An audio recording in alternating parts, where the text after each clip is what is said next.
Hello and welcome. As you can see, I have a bare face right now, and that's because I decided today was a great time to finally share the details of my trip to the south of France. So I specifically wanted to kind of do a get ready with me with what I wore to Monaco. I mean, Monaco is such a center for fashion and beauty and luxury. So I figure we'll do that. I'll also share details of some of the other cities that we went to and some product recommendations for traveling or even just the hot weather. So let's actually start with that, because when we went to the south of France, it was incredibly hot there.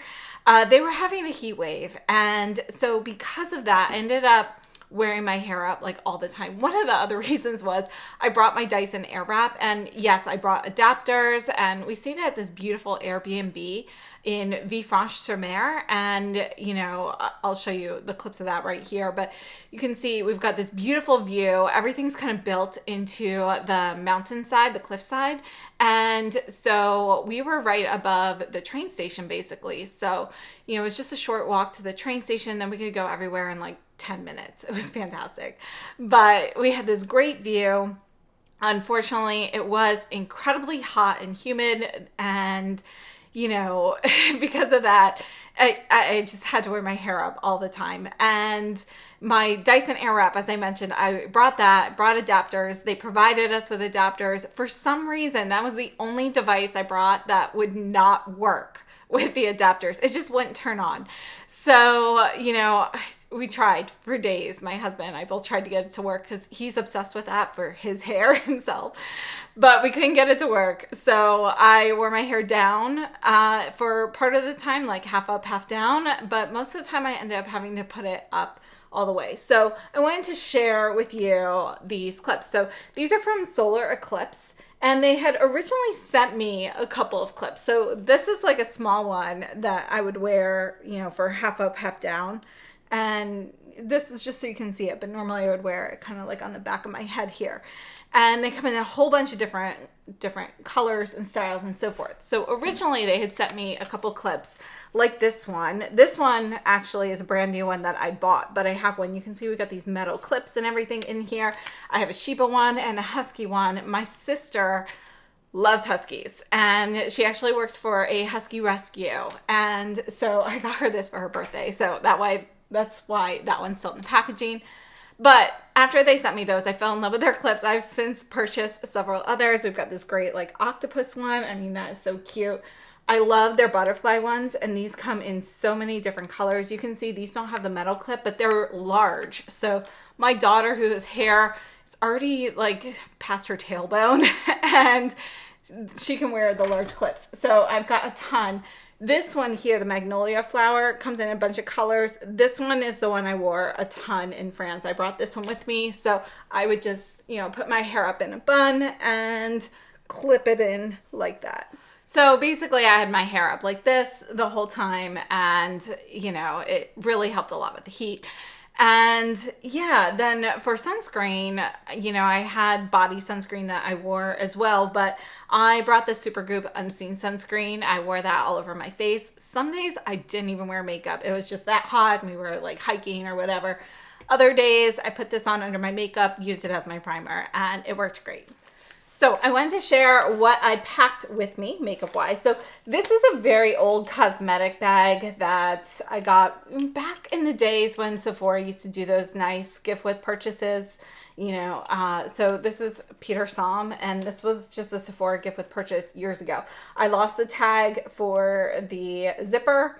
I replaced it, lost that one too. They fell off. Now I just have a little Chanel chain on here. So when I packed my bag, I actually already sort of unpacked a little bit because I had to get some of the products out during this time, but I always wrap everything in a microfiber cloth so I can carry it with me that way and keep my brushes separate that way as well. So when I'm traveling, I always try to bring a few extras in case I need them, but I do try to pack kind of light and take fewer products. So a lot of times when I'm traveling, I take the Ray Morris travel set of brushes. So that's this here, which I have the original version. They now have a new expanded version. And if I'm going somewhere for a while and I know I'm going to wear makeup every day, I always bring this because you can then use this as a brush drying rack. It's a magnetic frame. So this is also a magnetic case here. So I just think this is fantastic. This is my favorite traveling brush set, but I knew I wasn't going to wear makeup every day. So I actually just took a few random brushes,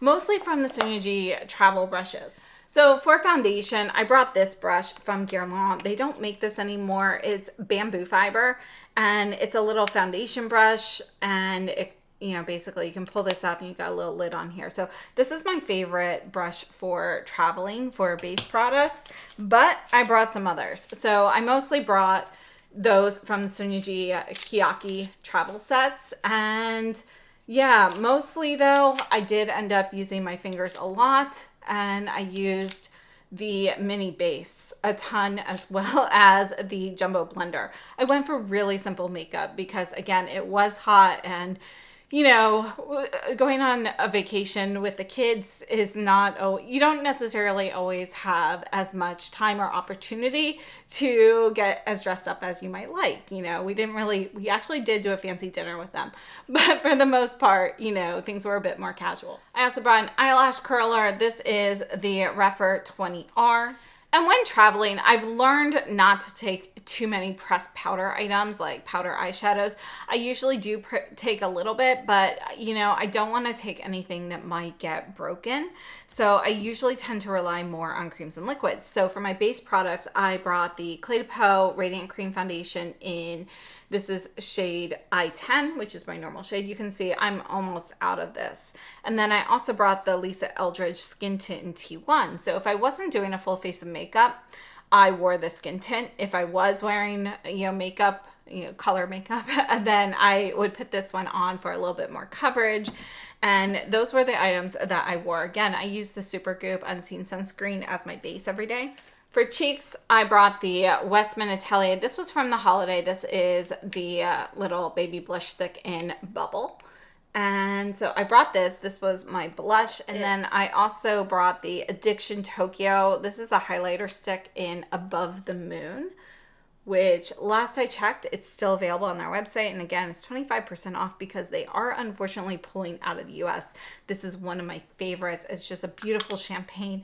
Reminds me of the old Surratt Torche Lumiere highlighter sticks, but it's a bit smoother. Oh, and actually I did bring the Sicily Cloud Blush as well in shade 3, Berry. So these were, I had 2 blush options and then 1 highlighter. So I brought those. And then for eyes, I kept it pretty simple. And I brought a couple eyeshadow sticks. So I have Bobbi Brown in Smoky Topaz, which I ended up wearing this one a lot. This is a beautiful taupe shade here. And then I also brought Forest, which is going to be a deeper shade. So I thought those paired nicely to get more of a smokier eye. And then I brought the Periwinkle shade from Bobbi Brown. This was a limited edition one. And that was more for like some inner corner brightening and so forth. For eyeliner, I only brought my Chantecaille Olive Brocade, which is one of my favorites. And you can see I'm running low on this one. So I did actually just order a replacement during this sale. I brought my Trish McEvoy eye base. And then mascara, I have a small Givenchy L'Interdit. So I brought that. And my other eyeshadow options, because that's what, I brought a lot of eyeshadows and lipsticks. But I have the Sisley Liquid Eyeshadow in shade number 8, which again, it's another taupe shade here. And then I brought a Viseart palette. So I love bringing Viseart palettes in particular when traveling because you get so much variation. So this is the Cyrano's Étendue palette. So I brought this one and I actually paired a lot of these lighter shimmer shades with the eye crayons. And the other item I brought is the Sarah Creel Just Like Paradise in shade 1. And that is shade 1 here.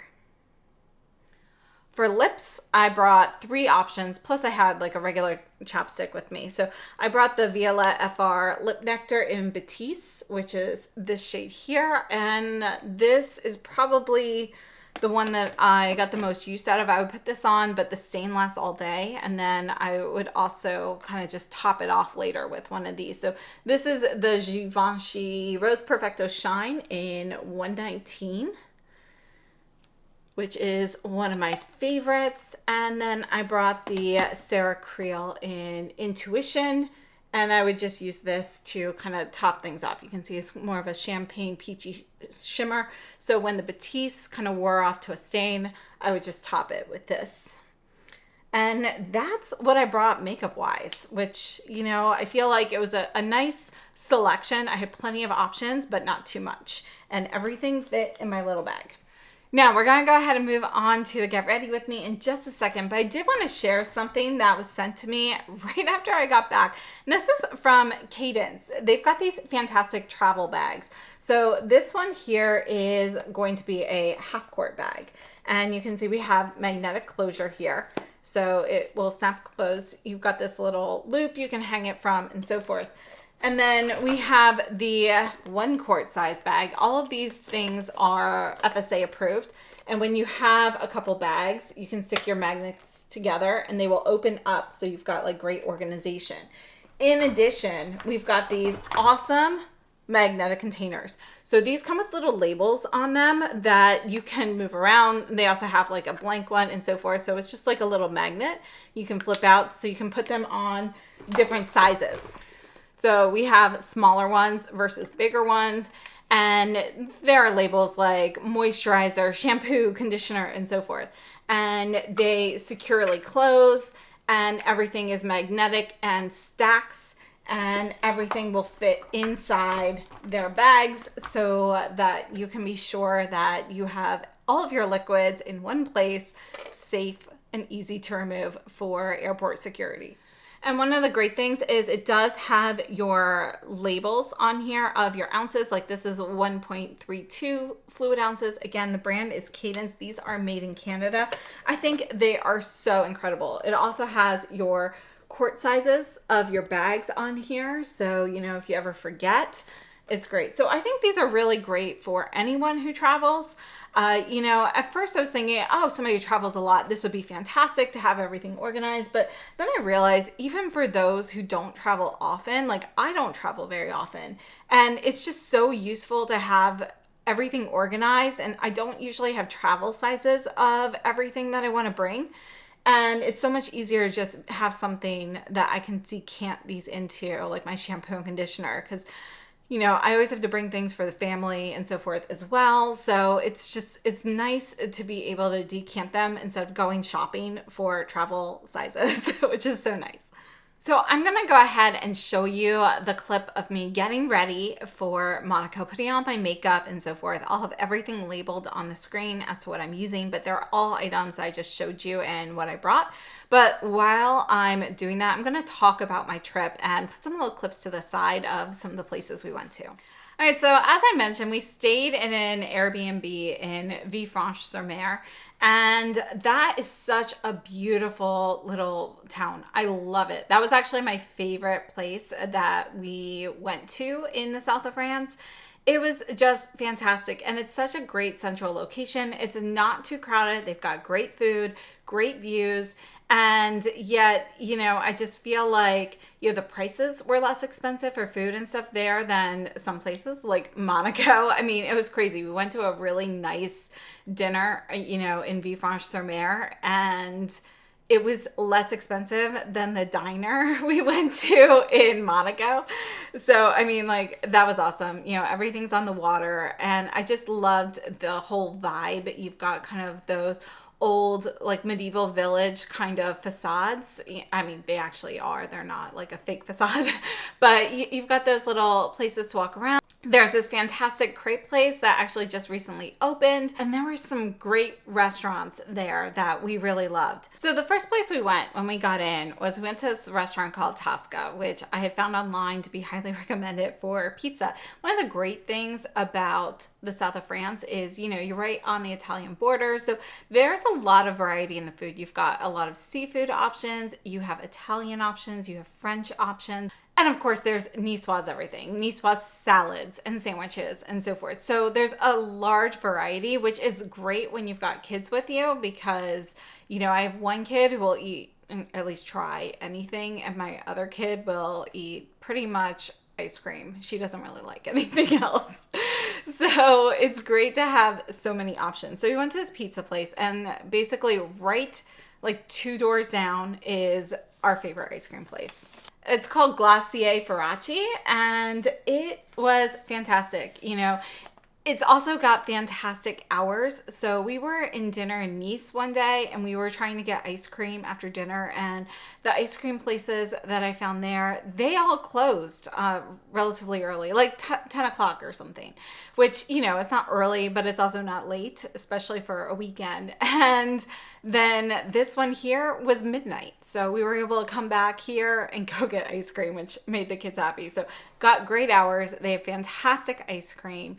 And, you know, they've got some flavors that can sometimes be a little bit harder to find. I personally love lemon ice cream, not lemon sorbet, but actual lemon ice cream. And that was one of the things that they had there. And, you know, it's something I look for in a good ice cream place. We went to a lot of different restaurants in Villefranche because it was just easy with us staying in the area. But the one that my kids absolutely loved was called Le Cosmo, and it actually wasn't on my radar originally. My husband and I, we ended up really loving their tuna tartare, which was like, it had tuna and mango and stuff like that. And it was just really, really good, great. But their French fries were fantastic. And my kids loved their chicken fingers. I don't know what it was about those chicken fingers, but that was their favorite. And they kept begging to go back there. So I think we ate there like 3 times on the whole trip. It was, you know, just one of those like easy things when we couldn't find any place else. Which, by the way, a lot of restaurants are closed on certain days of the week, you know, like a Tuesday or a Wednesday. So we kind of had to track that when we were deciding which cities to go to on which day. So I think Villefranche-sur-Mer was definitely the best place to stay because it was pretty central. You know, we could go walk right down to the train station, and in 10 minutes, you know, we were in another city. Nice was about 10 minutes away, but there are like 2 different stops in Nice. One of them was even shorter than that, and it's just really easy. So I would definitely recommend, you know, instead of renting a car in the south of France, using the train system because, you know, you can pick your furthest location for the day, and basically you can ride on that ticket throughout the day up to the point that you purchased to. You know, it's reusable for that day. So that's a fantastic deal, especially when you've got multiple people there. And honestly, driving there, it seemed really scary. We did take some Ubers sometimes. We took an Uber from the airport. The roads, you know, again, we're all on cliff sides. So you've got really tiny roads that look like they're one way, but they're actually 2-way. And, you know, there were a couple times where we actually had to see people like reverse around like curves and things like that, just because of the actual road structure and so forth. So it's not something I would have wanted to drive personally. It definitely would have stressed me out. So it was fantastic being able to use the train system. So I had always wanted to go to Nice. When I was in high school, I took French class because, you know, the kids in class were supposed to be able to go to, you know, every other year they would host a trip to France. I always wanted to go on it. I thought for sure I'd be able to convince my parents, but unfortunately I did not. But, you know, that was why I took French class in high school. And so I've always wanted to go to Nice. It was, I remember my favorite French teacher, this was her favorite place in France. So I always wanted to check it out. So we went there, and they've got this great place called Castle Hill, and you can basically hike up it. It's not strenuous. It's like a lot of stairs, but it's not that bad. And there are just these gorgeous panoramic views of the whole city. There are waterfalls and so forth. So there are different paths. You know, you don't have to take the full hike every time or anything like that. So a couple times. We actually did that, I think 3 times, and we would go up to different points and so forth, just if we had time while we were waiting for like a dinner reservation or something like that. So that was really cool. And of course, you can wander through Old Town. There are Roman ruins and so forth. There are the gardens in the Monastery de Simiez. And of course, Nice has some great places to shop. If you're looking for some boutiques, Nice is a great place to go. They're not going to have everything that Paris or Monaco necessarily has, but they have a great selection. You've got, still a lot of luxury brands there like Dior and so forth. So you've got some really great places to shop. It's really a pretty urban city. It's pretty crowded.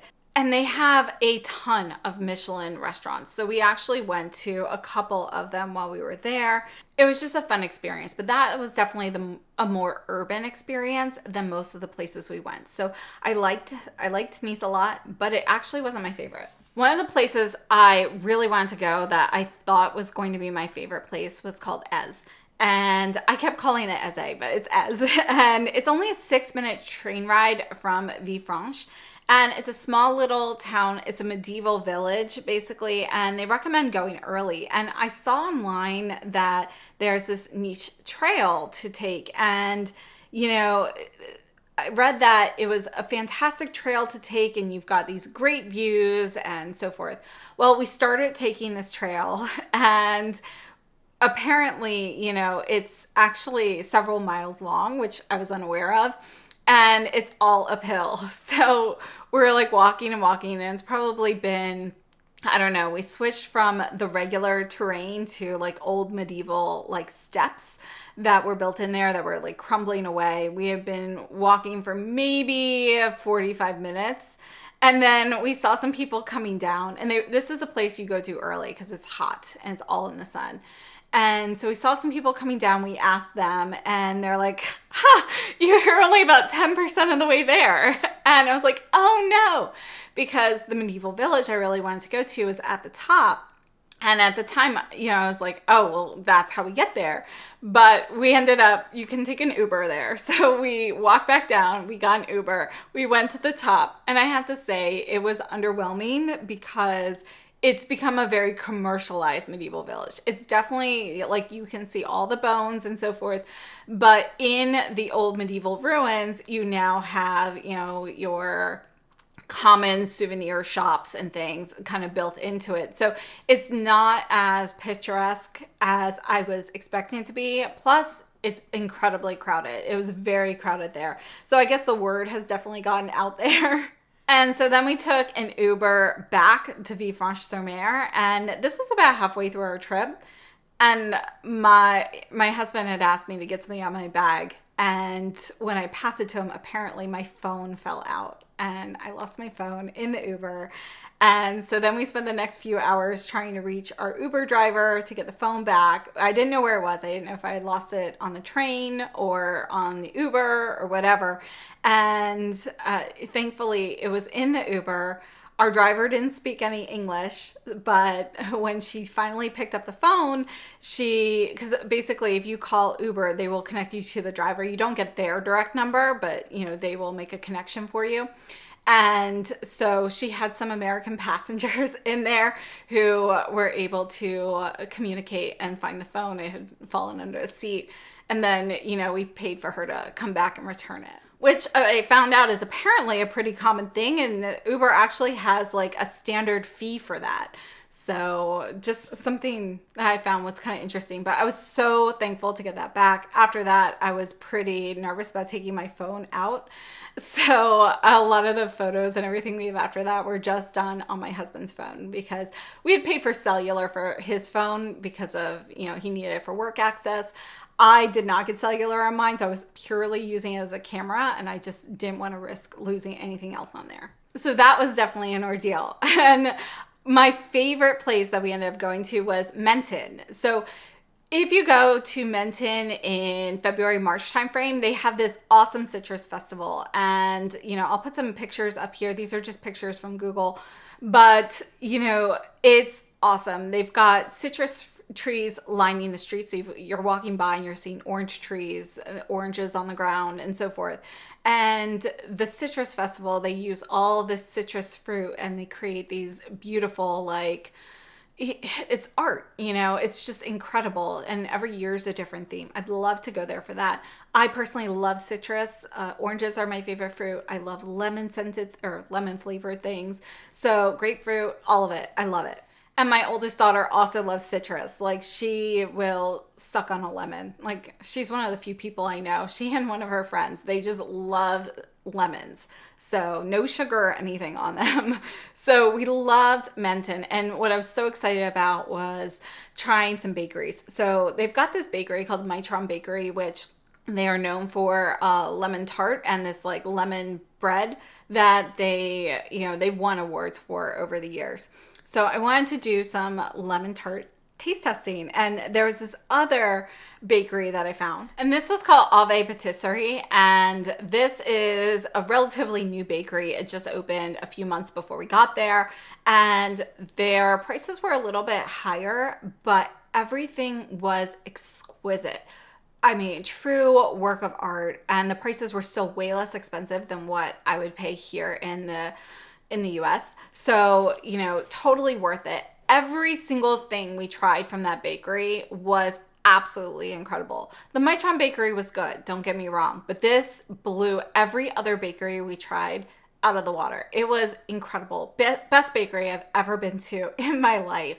And this little green storefront, it's got this, really cute exterior, and everything in there, just looks so decadent. We went to Menton a little bit later in our stay. I think we only had like a day or two left, but we tried to go back just for that bakery. We weren't able to make it, but it was totally worth like the train ride and the walk and so forth. And it was just absolutely incredible. So I'm glad we got to do some taste testing. That was definitely my favorite. And they do have a dog cafe there, by the way. So if that's something that interests you, we've got a lot of cat cafes here. But they have a place called Dogs and Coffee, and people have like their dogs there and so forth. So it's, kind of like your cat cafe. So I thought that was really cool. And Menton was just such a pleasure to walk through, seeing all of the citrus trees lining the streets. You've got all these like random parks around, so you can get your baked goods and then go sit down like under a shade tree and so forth. They had plenty of benches. You can walk along the water, you can walk in like old town type buildings and so forth. And there are beaches over there if you're interested. We didn't do any beaches this time, but it's just such a great place to walk through. It was definitely that was my favorite place. Villefranche-sur-Mer and Menton. I don't know which one I preferred. I'm happy we stayed in Villefranche, but that bakery in Menton really won me over. There was one place I really wanted to go that we weren't able to go. It's called Cagnes-sur-Mer, and it was a 30-minute train ride. So it was the furthest point from where we were staying. And they have a Renoir museum, and they have the Grimaldi Castle. And I really wanted to go to the castle and check it out, but unfortunately it was closed the whole time we were there. They were preparing for a new exhibit that started right after we left. So unfortunately it was closed, but the Grimaldi Castle, you can actually walk around it, and they've got like art exhibits and everything in there as well. So it looks like a really cool place to kind of check out. We went to Antibes, and that is a place if you're looking for a nice sandy beach, because most of the beaches in the south of France are more rocky, but Juan-les-Pins, this is a sandy beach, and it's great for kids because the water's a little bit more calm there. You do need an umbrella. The sun is so intense in the whole area of south of France. I found it to be more intense than it is here. So it was really hard to, not burn. I was always reapplying sunscreen. But that's a great place. And one of the things I wanted to note is all the beaches there, the water was just so much more calm than what I'm used to here in the US. We didn't really see waves. It's way more calm, and I think that's mostly due to like the shape of the terrain and so forth, the shape, how everything turns into like these little peninsulas and everything. So it kept things very calm. Then we saw a ton of people doing things like parasailing and jet skis and, those big raft floats. where, it's just that big like float in the water that you've got like 20 people sitting on. And one of the other great things, and this was Villefranche-sur-Mer again, but we had fireworks like every other night while we were there, and they were far enough away that they weren't too loud, but yet there was nothing blocking them. So they were over the water and they were just gorgeous. So it was just such a great trip. So on to Monaco, and Monaco is about a 15-minute train ride. Super easy to get to. It was definitely the most popular place that we went to. Like if you were on the train, like I'd say maybe 70% of the people were getting on or off at Monaco. Since Nice was the opposite direction, it wasn't really the same crowd most of the time. Of course, when you go to Monaco, you've got a lot of opulence there. And so we went to the casino. We didn't go inside the casino, but when you go up, you've got kind of like the car circle where all the fancy cars are driving around. That was really funny because we would see those super expensive cars, Rolls Royce, Bentley, all those fancy ones that I've heard the names of, but I'm not super familiar with as a non-car person. So you see those, and then every once in a while you see like a beater car that's like rusty and it's from like, it looks like it's from the 80s, and that would come through the circle. So it was just kind of funny to see like the variety of cars. Everybody was taking pictures in front of the steps. It was incredibly hot that day. That was probably our hottest day there. The sun was so intense, just beating down. Everybody is just like pouring sweat. So I started with my hair half up, half down, definitely moved it up. And, it was just hard to find any shade anywhere in Monaco. So in that square where the casino is, you've got different places to eat and so forth. It's super crowded there, but they've got some nice like sculptures and flowers and things that you can take photos in front of. So it was really nice. It's nice to see like the scenery and the buildings and so forth. Nearby, there are also these gardens that you can go to. So you can kind of get a little bit of a break from some of the crowds that way. And of course, they've got a large waterfront with tons of luxury boats, waterfront places to eat, and so forth. So it's nice to see that. But I'm glad we didn't stay there personally, just because it was so crowded. And they have this great aquarium. I really wanted to go to it, but by the time we had been in Monaco for a bit, we were supposed to go in the afternoon, and the kids, they were just too hot and tired and grumpy from the heat. So we ended up, skipping the aquarium. But we went to the Princess Palace, and that was really cool. So you can actually see the changing of the guards that happens there. So got a little bit of some video clips for that.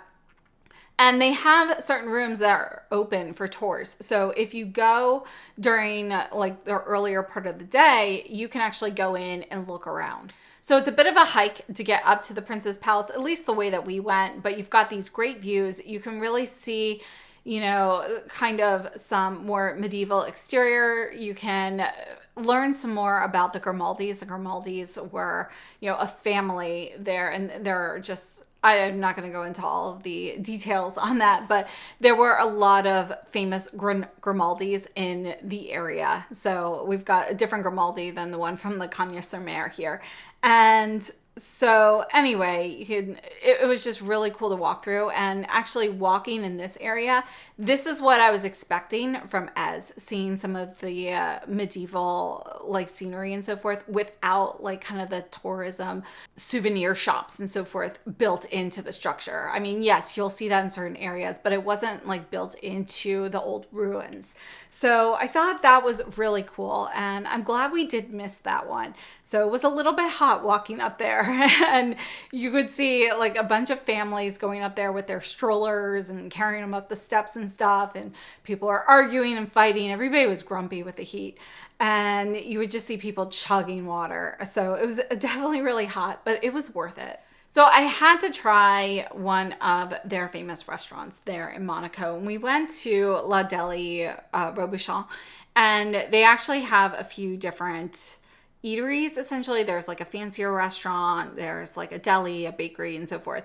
So we went kind of like to the deli bakery because based on the hours that we were there, and We had, my husband and I, we both got like lobster rolls. It wasn't exactly what we thought of here in the US as a lobster roll. There actually wasn't that much lobster on it. And it was kind of all above the bread. So it honestly was just, I didn't love it. And then my kids had like pastas, and they were homemade pastas, very nicely done. Everything there was great. Service was fantastic. Their baked goods looked phenomenal. But I have to say, nothing still in comparison to Menton. The thing that really struck me though is the prices. The prices there were about 3 times what we were paying in Villefranche or Nice, even probably double Nice. So it was just, it was a big price difference for what you got. And I would say in Monaco, people were, for the most part, dressed a little bit more nicely than they were in a lot of the other cities, especially, when you looked at the tourists. It seemed like the tourists got dressed up to go to Monaco, but not so much the other cities where you might see them more in like athleisure because there's more walking and so forth. But it was definitely a place where everybody went shopping, and you would see all these people cramming onto the trains with, bags and bags of purchases and so forth. Everybody was like dressed to the nines. And yeah, so I thought it was a really cool trip. Now, for me, what I wore to Monaco, you've seen what I did with the makeup. I wanted to keep it still kind of simple. Again, we were there during the daytime, so we weren't there during the evening. I think the sunset on the water there would be awesome, but it was just such a hot day. So I wore this dress from Anthropologie there, which is, I forget, I think it's called the Somerset halter, but it's more of a tulle kind of fabric. It's light and flowy and so forth. So I wore that for Monaco, but most of the trip I wore Quince dresses, and these are ones that I purchased, mostly specifically for the trip. I've been wearing sundresses all summer, and this is what I've been living in. So I've been living in these like gauzy summer dresses from them, and I love them. But I wanted to take a variety, so not everything was the same. So I took some dresses from Quince, and I took a couple dresses that I have from like Anthropologie, and that's pretty much what I wore while we were there. And when I got back, Quince actually offered to partner with me. So they sent me one of their new fragrances, and they let me choose a few clothing items. So I wanted to share those with you because I've literally been living in their dresses all summer. So for Quince, sizing wise, I would recommend kind of erring on the smaller side. So I typically wear a small medium depending on the brand, and I often go up to a medium. So I'm more medium than small. But with Quince, I do wear small. So just something to note there. And there's not necessarily a huge size difference with everything, but it's more important for like the strap length and so forth. So you can see here in these clips, I've got the items gifted to me by Quince, as well as a mix of some of the items that I've purchased myself, like this black chiffon skirt. This is fantastic skirt, by the way. You've got an elastic waistband. It's light, it's flowy. It works really well for a variety of seasons. So I bought this months ago, and it used to come in some other shades or other colors as well. Now it's only available in black, but I think it's a great buy, and it's just so easy to pair with different things. So I picked some like beachy sweaters for that transition as we're starting to get into some cooler nights, hopefully soon, at least next week here. We're supposed to be getting some cooler weather. Let's cross our fingers on that. But and then this beautiful dress here that it's white with these blue flowers. I love the floral print, and these are just really comfortable. So I've actually been purchasing items from Quince for years now, and they've got some things that are absolute favorites of mine, like their bamboo sheets. I love their bamboo sheets. Everybody in my house uses them. And I love a lot of their clothes because what they do is their goal is to take more like luxury essentials and put them at more accessible price points. So you're not necessarily looking at a lot of detail-oriented pieces with, fancy stitching and lace work and things like that. You're looking at more of those basics, everyday classic styles.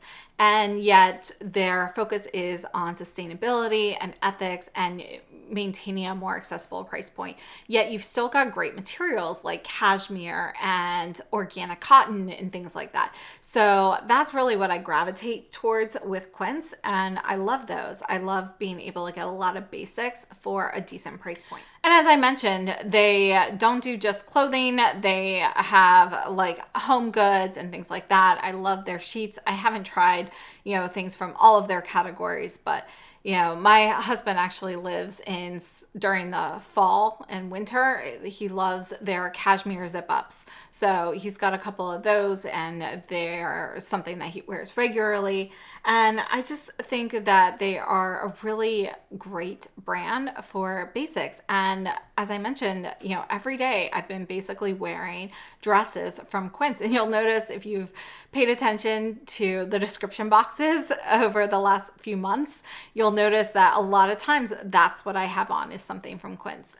So this white dress with the blue flowers, this is actually organic cotton poplin. This is going to have a smocked front at the top, which makes it really flexible with the sizing.